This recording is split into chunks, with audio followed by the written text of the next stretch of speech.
The big room was quiet. Too quiet. Ambassador Zethkari walked slowly to the center of the Galactic Council chamber. His blue skin looked pale under the bright lights. His hands shook as he held the data pad with the terrible news. Around him, 50 different alien species sat in their special chairs. Each one represented a different world, a different people. But today they all looked the same. They all looked scared. "Council members," Zethkari said. His voice was barely above a whisper. "I bring bad news from the outer worlds." The chamber was so quiet you could hear the air moving through the vents. Everyone knew what was coming. They had all seen the reports. They had all watched the news feeds. The Korthak horde was coming. For 3 months, the savage army had moved through space like a dark storm. They destroyed everything in their path. 17 different worlds had already fallen. 17 different species had been wiped out or enslaved. "The planet Vega 7 fell yesterday," Zethkari continued. "The Korthak ships arrived without warning. Our defense fleet tried to fight back. They lasted 20 minutes. A small gasp came from the Andromedan section. Their people had colonies near Vega 7. Now those colonies were gone." Council leader Mordeth stood up from her crystal throne. She was old, even by her species' long life standards. Her silver skin showed the stress of recent days. "What about the defense treaty? What about our combined fleets?" Zethkari looked down at his data pad. The numbers were all bad. "We have lost 60% of our ships. Our best admirals are dead. Our strongest weapons barely scratch their hulls. They fight like nothing we have ever seen before." The truth was hard to say out loud. The Galactic Council had ruled this part of space for 2,000 years. They had brought peace and order to hundreds of worlds. They had science and culture and art. They had everything except one thing. They had forgotten how to fight a real war. "There must be something we can do," said Ambassador Quintel from the Centauri worlds. "Some weapon we have not tried. Some alliance we have not made." Zethkari was quiet for a long moment. He had been thinking about this for days. There was one option left. One species they had never asked for help. One group of beings they had always avoided. "There is one possibility," he said slowly. "But you will not like it." All eyes turned to him. Some species had large eyes. Some had small ones. Some had more than 2. But they all looked at him with the same hope. "We could ask the humans for help." The reaction was immediate. Half the council started talking at once. Voices rose in a dozen different languages. Some sounded shocked. Others sounded angry. A few sounded afraid. "The humans are too violent," shouted one ambassador. "They fight wars over everything. They cannot even make peace on their own world." "They have been in space for less than 100 years, said another. "What could they possibly do that we cannot?" "They use weapons we banned centuries ago," added a third voice. "Nuclear bombs, chemical poisons. They have no honor in battle." Mordeth raised her hand for silence. Slowly, the chamber became quiet. Again. She looked directly at Zethkari. "You have studied the humans more than any of us. Tell us what you really think." Zethkari took a deep breath. He had been watching Earth for 50 years. He had seen their wars, their conflicts, their endless struggles. He had also seen something else, something that might be exactly what they needed. "The humans are violent, yes," he said. "But they are also something we are not. They are survivors. Every day on their world is a fight. Against nature, against each other, against time itself. They never give up. They never surrender. And when they fight to win." He pulled up a hologram in the center of the chamber. It showed the blue and green world of Earth spinning slowly in space. Such a small planet. Such a young species. But the data around the planet told a different story. "Look at their military. Numbers," Zethkari said. "They have 5,000 active warships, 50,000 fighter craft, weapons that can destroy entire moons, and all of this from one small world." "Those numbers cannot be right," protested Ambassador Veltar. "No single planet could support such a military." "They can because they have to," Zethkari replied. "They live on a world where everything wants to kill them. storms that level cities, earthquakes that split continents, diseases that spread like fire. They have learned to be ready for anything. The chamber was quiet again. Everyone was thinking about what this meant. The humans were not like them. They did not have peaceful worlds with gentle weather and friendly animals. They came from a world that tested them every single day. But will they help us? Asked Mordeth. Why would they risk their lives for people they have never met? Zethkari smiled for the first time in days. Because that is what humans do. I have watched them for 50 years. When disaster strikes anywhere on their world, they send help. When people are in danger, they risk everything to save them. They call it their duty. He looked around the chamber, at all the scared faces. We have a choice. We can face the Korthak alone and probably lose everything. Or we can ask the humans for help and see what happens when the galaxy's most violent species decides to fight for peace. The vote was close. 26 in favor, 24 against, but it was enough. 3 hours later, the message was sent to Earth. A simple request for military assistance, an offer of technology and territory in exchange for help against an enemy that threatened all life in their part of space. Now all they could do was wait and see how the humans would respond. Deep in space, the Korthak fleet continued its advance. They had no idea that their next opponents would not be the civilized species they had been crushing. Their next opponents would be humans, and humans fought wars very differently than anyone else in the galaxy. Admiral Jack Reynolds was drinking his morning coffee when the call came in. It was 0600 hours at the Pentagon, and most of Washington was still asleep. But the Extraterrestrial Communications Division never slept. They had been waiting for this moment for 50 years. "Sir, we have an incoming transmission," said Lieutenant Kate Sullivan. Her voice was calm, but Jack could hear the excitement underneath. "It's from the Galactic Council. They're asking for military assistance." Jack set down his coffee cup and walked to the main screen. The hologram that appeared showed alien faces he had only seen in classified files. They looked tired. They looked scared. Most importantly, they looked desperate. The message was simple. An enemy called the Korthak Horde was destroying civilized worlds across the galaxy. The aliens had lost most of their fleets. They needed help. In exchange, they offered Earth full membership in the Galactic Council, advanced technology, and territorial rights to 12 star systems. "Get me President Harris on the secure line," Jack said, "and wake up General Martinez. Tell him we just got invited to our first galactic war." 20 minutes later, Jack was in the Situation Room under the White House. President Harris sat at the head of the table, still in her pajamas and robe. Around her were the Joint Chiefs of Staff, the director of the CIA, and several other officials who looked like they had been pulled out of bed. "Let me make sure I understand this," the president said. "Aliens are asking us to help them fight other aliens, and they're offering us basically unlimited technology in exchange." "That's correct, Madam President," Jack replied. "According to their data, this Korthak horde has already destroyed 17 civilizations. They're moving toward the core worlds where most of the galaxy's population lives." General Carlos Martinez leaned forward. He was a big man with gray hair and scars from 3 different wars. "What do we know about their military capabilities?" Jack pulled up the tactical data on the main screen. The Korthak use brute force tactics. Overwhelming numbers, heavy weapons, no concern for civilian casualties.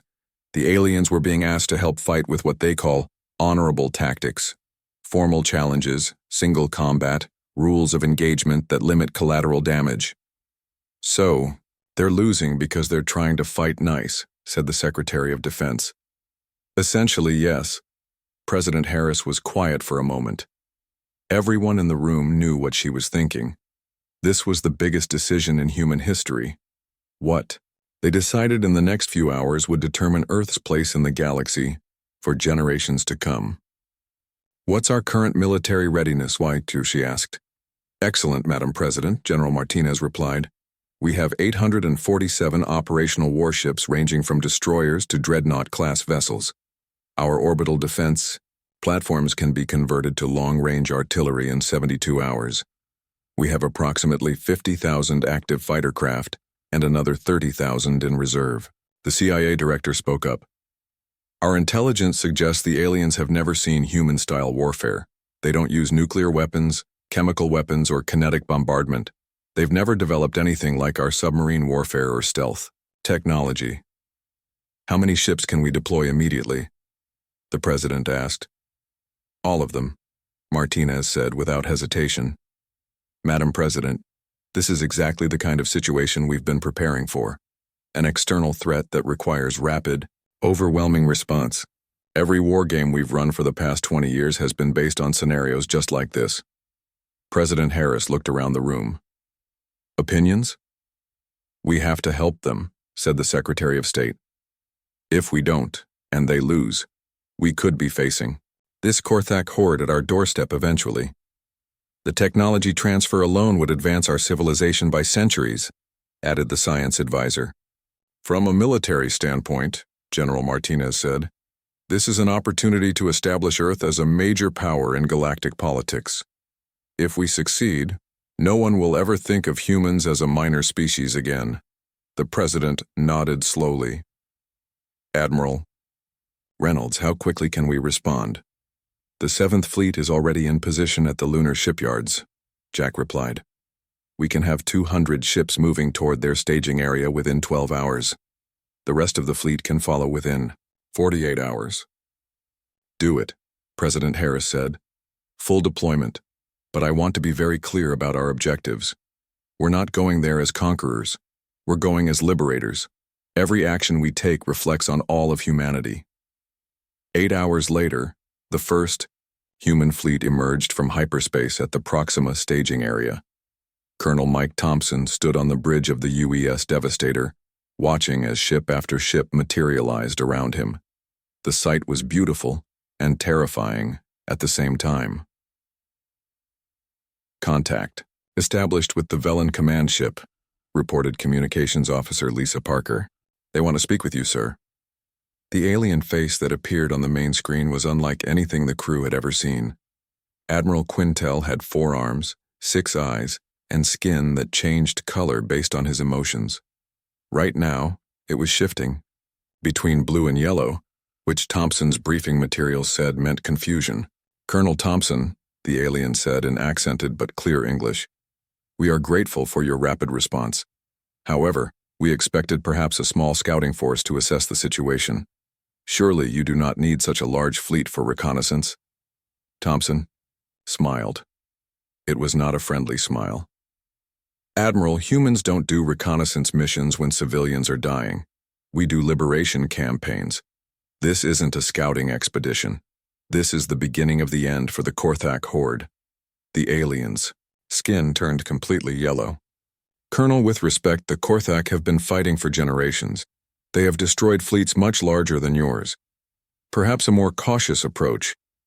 Admiral, Thompson interrupted, let me explain something about humans. When someone asks us for help, we don't send just enough force to maybe win. We send enough force to guarantee victory.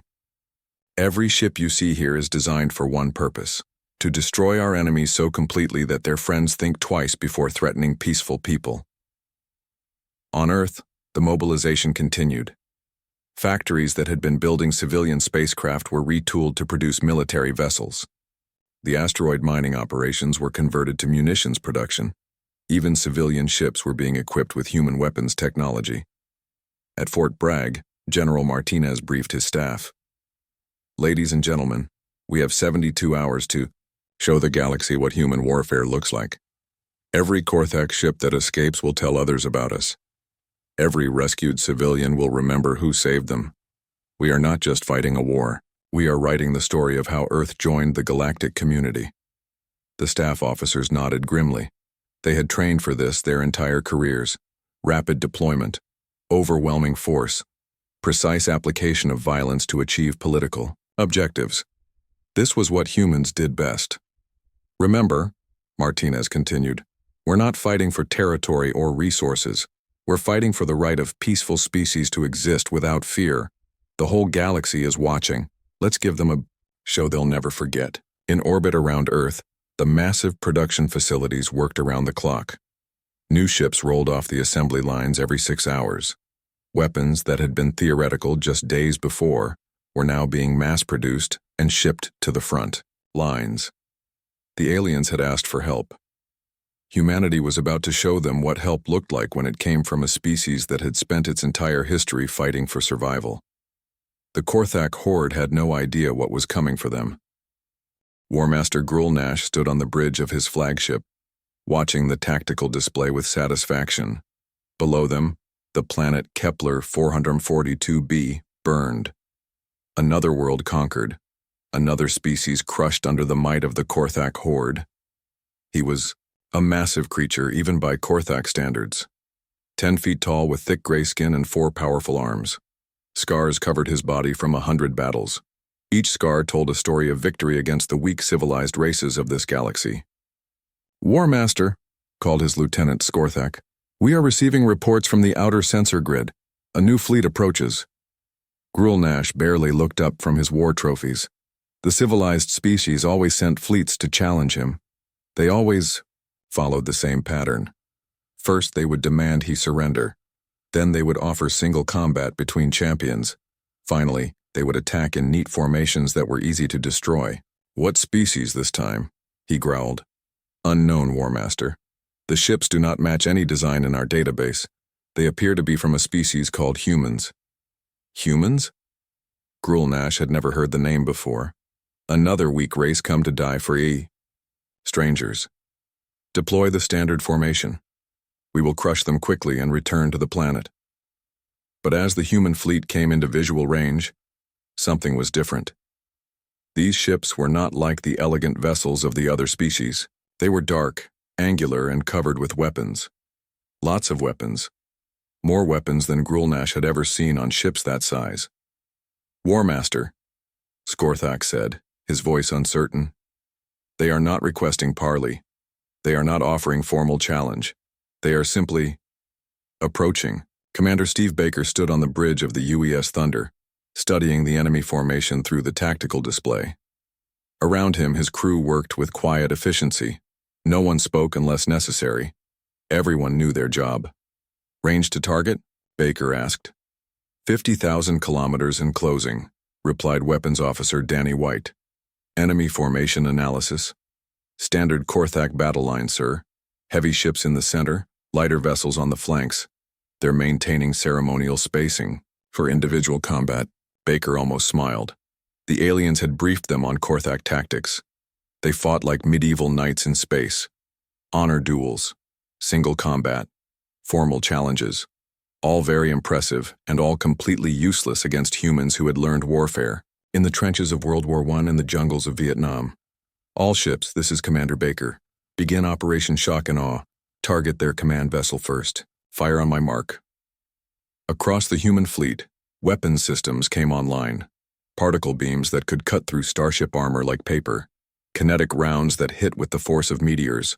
Nuclear missiles that could crack planetoids. And something new that the Korthak had never seen before. Quantum torpedoes that could tear holes in space itself. "Sir," reported Communications Officer Amy Chen, "the enemy commander is hailing us." "Put him on screen." The face that appeared was massive and terrifying. Grulnash had features that seemed designed for war. Sharp teeth, small eyes that burned with rage, and a voice that could shake mountains. "I am War Master Grulnash of the Bwai." "Korthak horde," the alien bellowed. "You will face me in single combat or watch your fleet burn." Baker looked at the creature without emotion. In his 20 years of military service, he had learned that bullies were all the same. They were dangerous when they had the advantage, but they all broke the same way when someone hit back harder than they expected. "War Master Grulnash," Baker said calmly. "I am Commander Steve Baker of the United Earth Defense Force. You have 30 seconds to order your ships to withdraw from this system. This is your only warning." Grulnash roared with laughter. "You dare threaten the Korthak horde? We have crushed 1,000 fleets. We know no fear. We will add your bones to our trophy rooms." 20 seconds, Baker said. "You speak of warnings, like a coward. Face me in honorable combat, human, or die screaming." 10 seconds. "Your pathetic fleet will burn like all the others." "Time's up," Baker said quietly. Then, to his weapons officer, Danny, light them up. What happened next would be remembered throughout the galaxy for 1,000 years.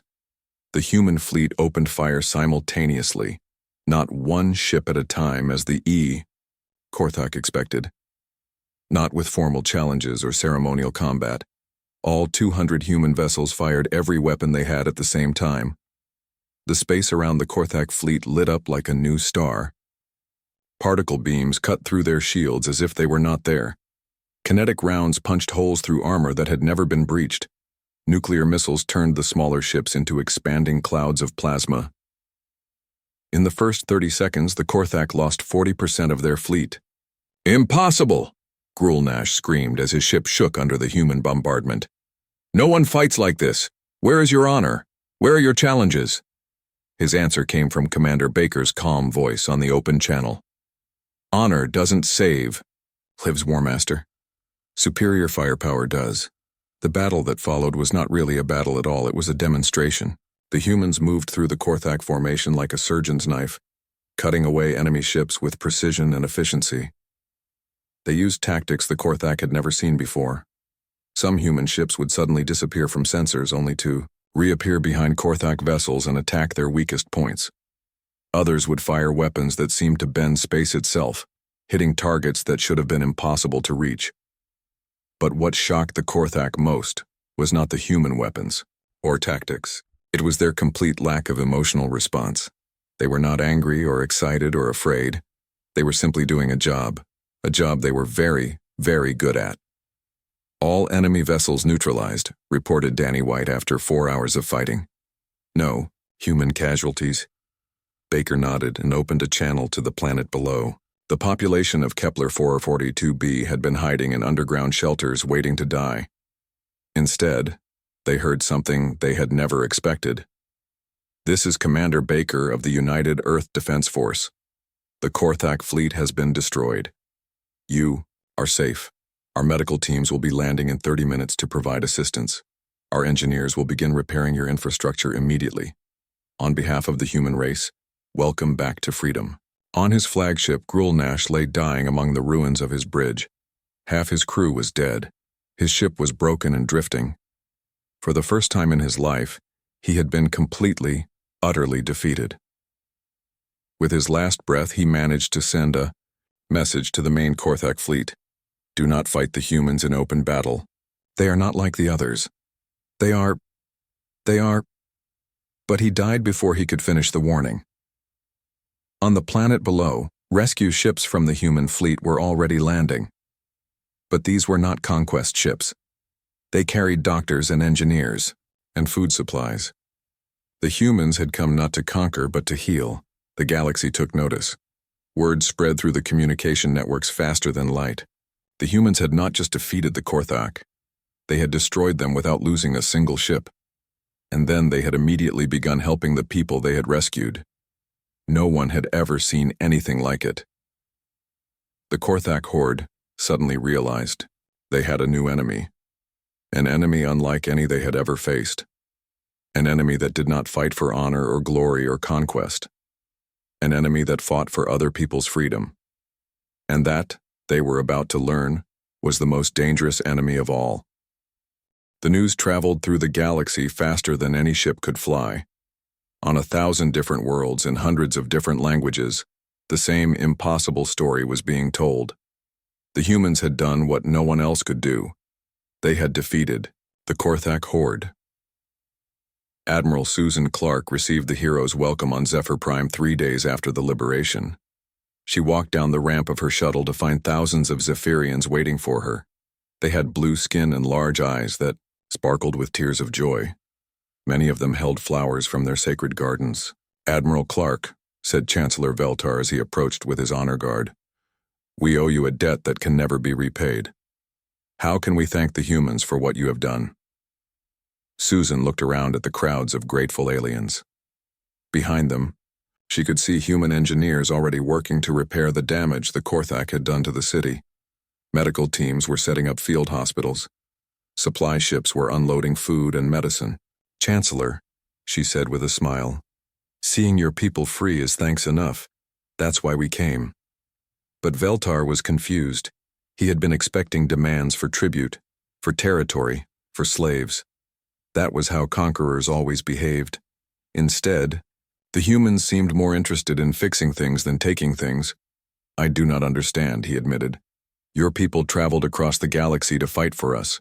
You risked your lives for people you had never met. What do you want in return?"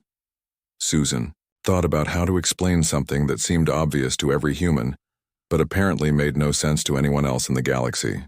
"Chancellor, on our world we have a saying, with great power comes great responsibility. We have the ability to help people who are in trouble. That means we have the duty to help them. But what about compensation? What about territory? What about the spoils of war?" "We don't want your territory," Susan replied. "We want you to have your territory.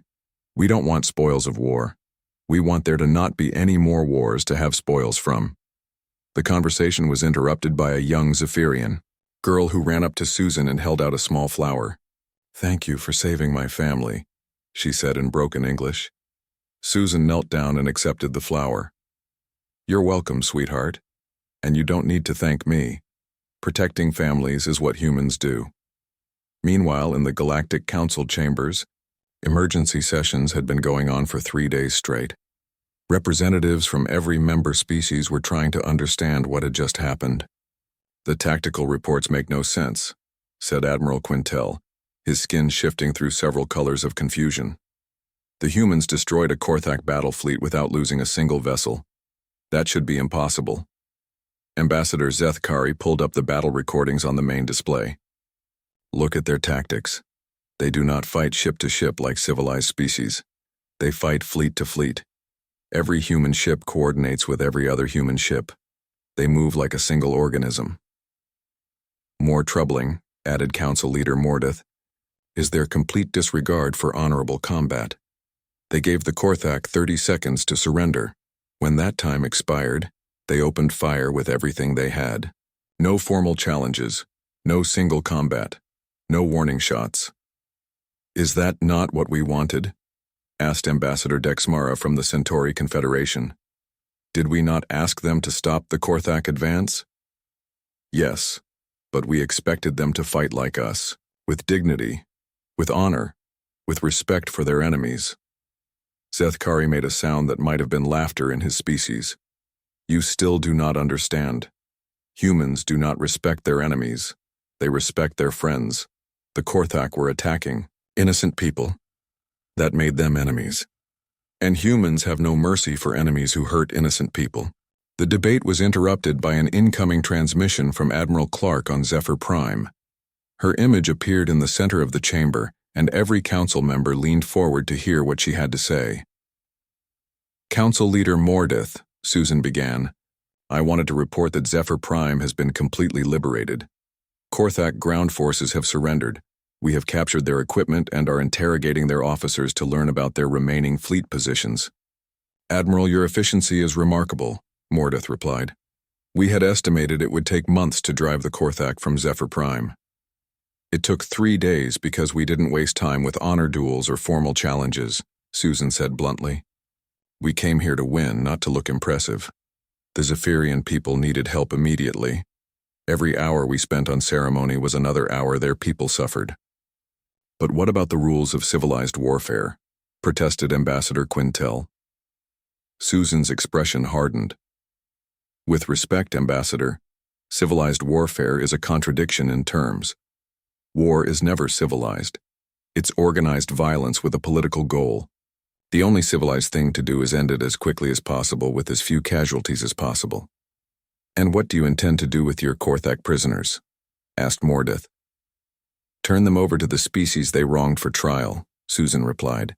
"Humans believe in justice, not revenge. But justice means that people who commit crimes against innocent civilians should face the consequences of their actions."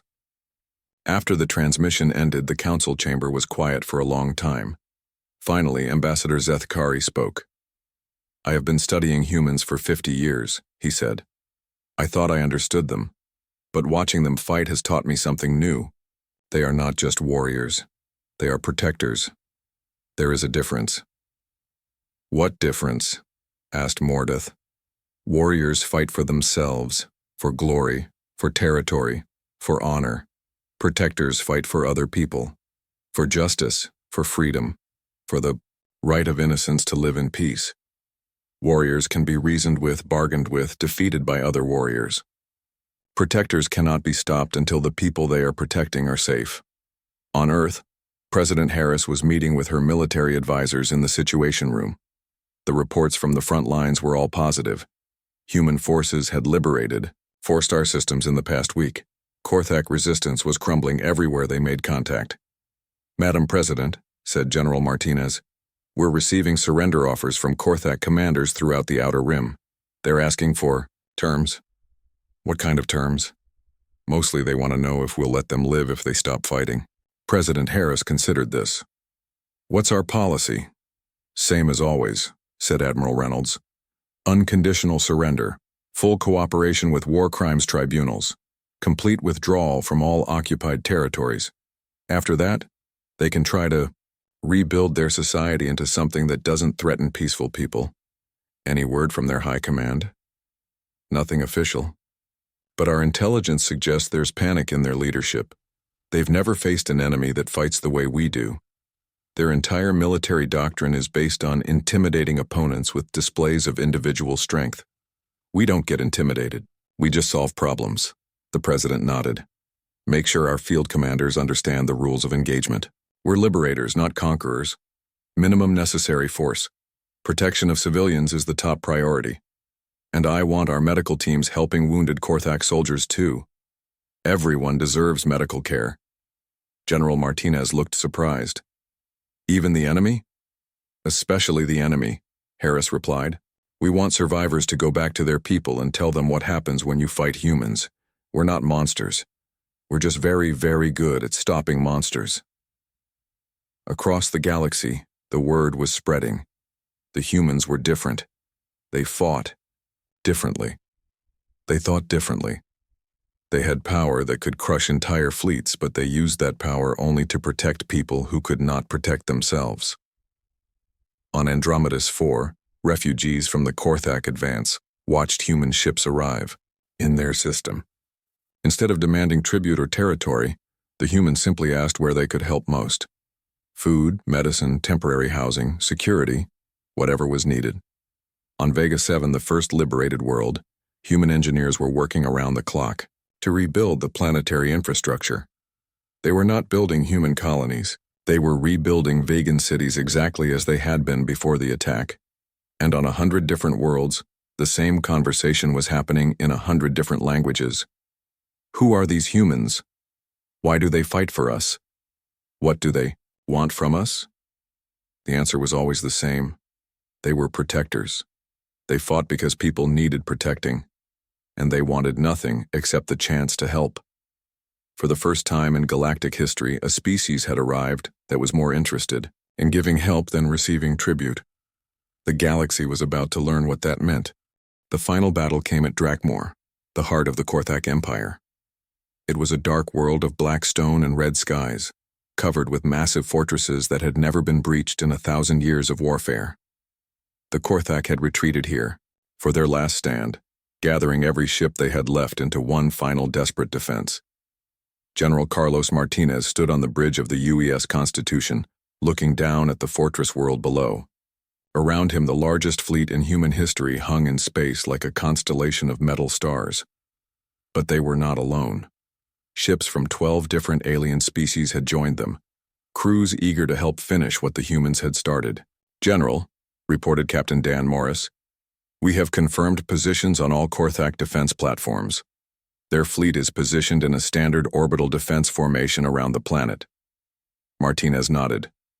In the 6 months since the war began, they had learned everything there was to know about Korthak tactics. The aliens were brave and strong, but they never changed their methods. They always fought the same way, using the same formations, following the same rules. Humans, on the other hand, had written the book on adapting to new situations. "Signal all ships," Martinez ordered. "Begin Operation Final Justice." On the planet. Surface, War Master Grulnash II waited in his command bunker deep underground. He was the brother of the first Grulnash, the one who had died fighting the humans at Kepler 442b. He had spent months studying the recordings of that battle, trying to understand how his brother's fleet had been destroyed so easily. "Sir," called his aide, a young Korthak warrior named Rektar, "human ships are approaching the outer defense perimeter." "How many?" Grulnash asked.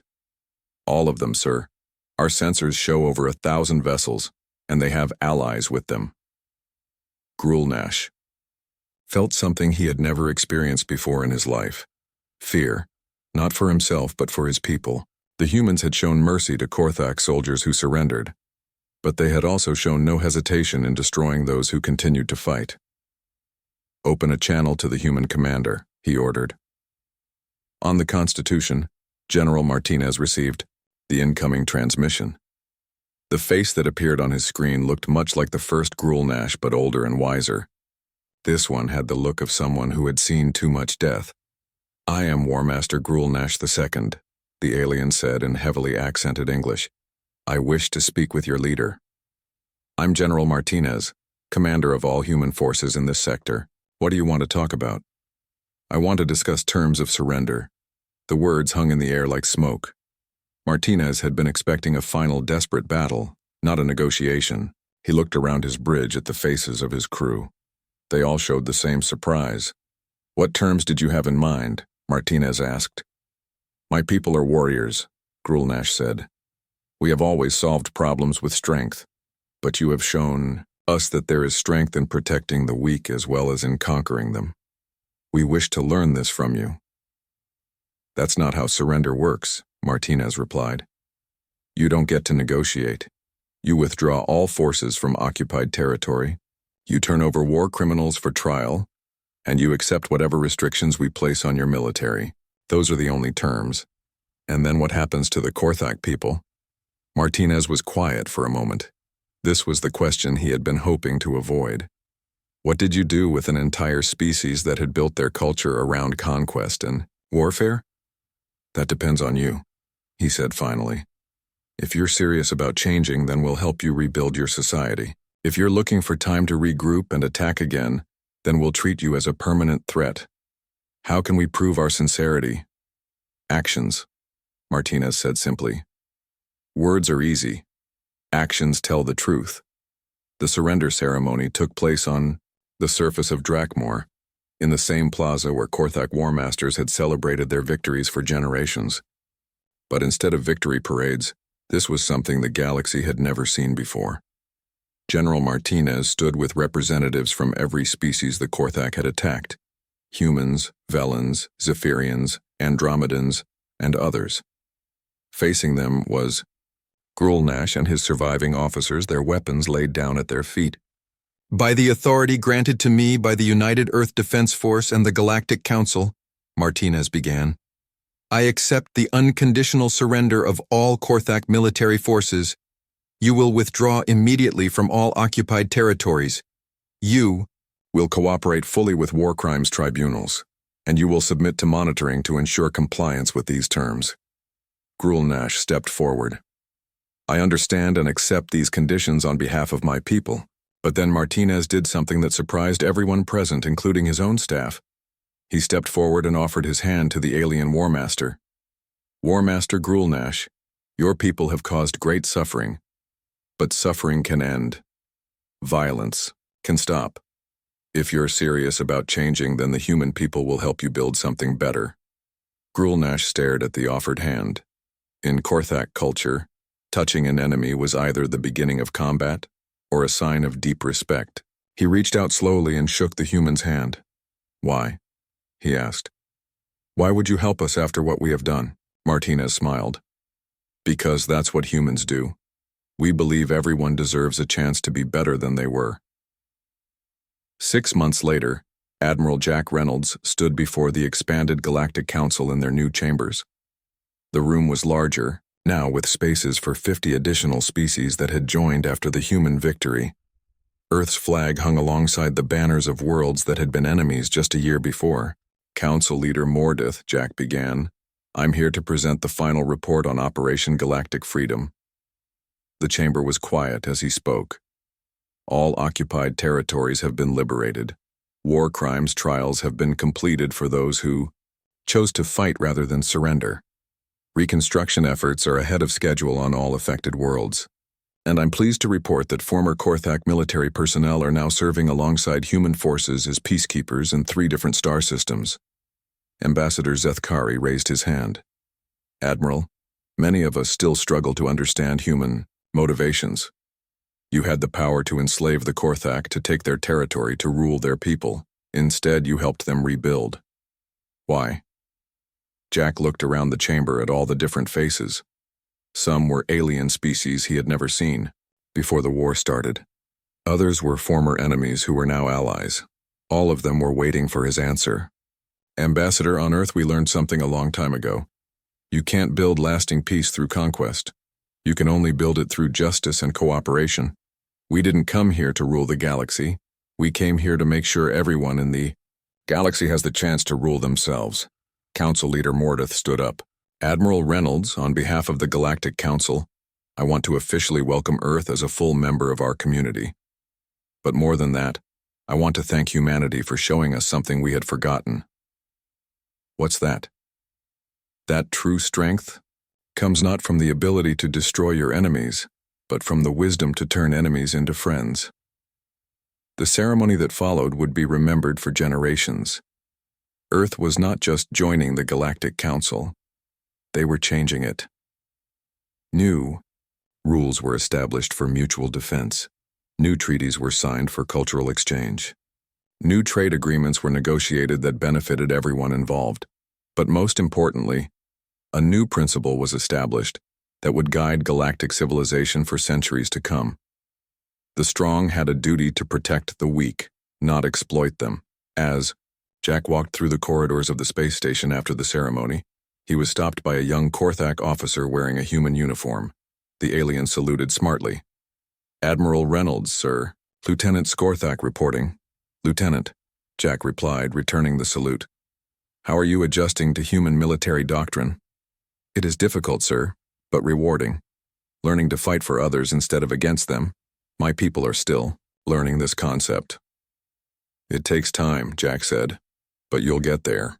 The fact that you're trying is what matters. As he continued walking, Jack looked out through the station's windows at the stars beyond. Somewhere out there, human ships were exploring new worlds, making contact with new species, and building the bridges that would hold the galaxy together. The aliens had asked for help. Humanity had responded with shock and awe. But more than that, they had responded with something the galaxy had never seen before. The offer of friendship to anyone willing to choose peace over war. And that, Jack knew, was the most powerful weapon of all. From that day forward, no aggressive species would look at a peaceful world without asking themselves one simple question. Are the humans watching? The answer would always be yes. And that made all the difference in a galaxy that had finally learned the true meaning of peace.